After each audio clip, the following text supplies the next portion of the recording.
آپ یہ کر کے دیکھیے، دنیا کا کوئی حاسد اس کے حسد کا شر آپ کو نہیں لگے گا۔ دنیا کا کوئی جادوگر اس کا جادو آپ کے اندر اثر انداز نہیں ہو سکتا۔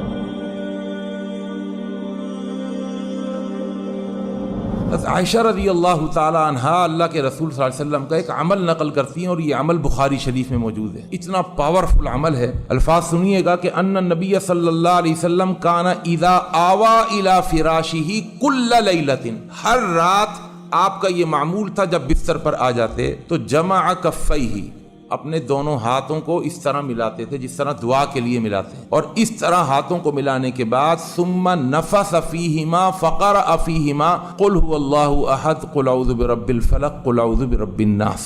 یہ 3 صورتیں آپ پڑھتے ایک مرتبہ، ٹھیک ہے جی، بڑا آسان عمل ہے۔ بیویوں سے پڑھوائیں، بچوں کو سکھائیں کہ بھائی یہ 3 صورتیں آپ سو رہے ہو نا، بستر پر آ جاؤ، اور ضروری نہیں ہے کہ آپ وضو کر کے آئیں، وضو کر کے آئیں تو بہت اچھا ہے، لیکن اگر بغیر وضو کے اگر آپ پھر بھی قرآن مجید اس طرح پڑھیں تو آپ پڑھ سکتے ہیں۔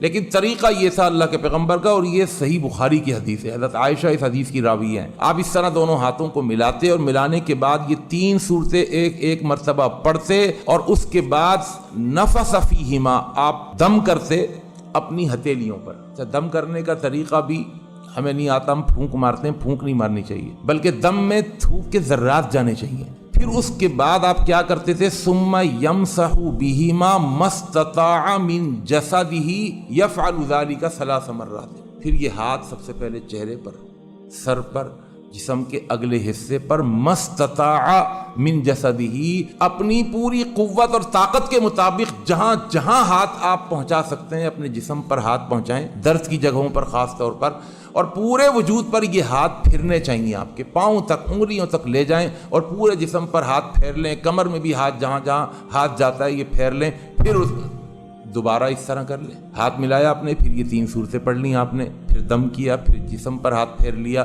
پھر تبارہ آپ نے اس طرح کیا۔ اور آپ کا یہ معمول تھا ہر رات سونے سے پہلے بستر پر آنے کے بعد آپ کا یہ معمول تھا۔ آپ یہ کر کے دیکھیے، دنیا کا کوئی حاسد اس کے حسد کا شر آپ کو نہیں لگے گا۔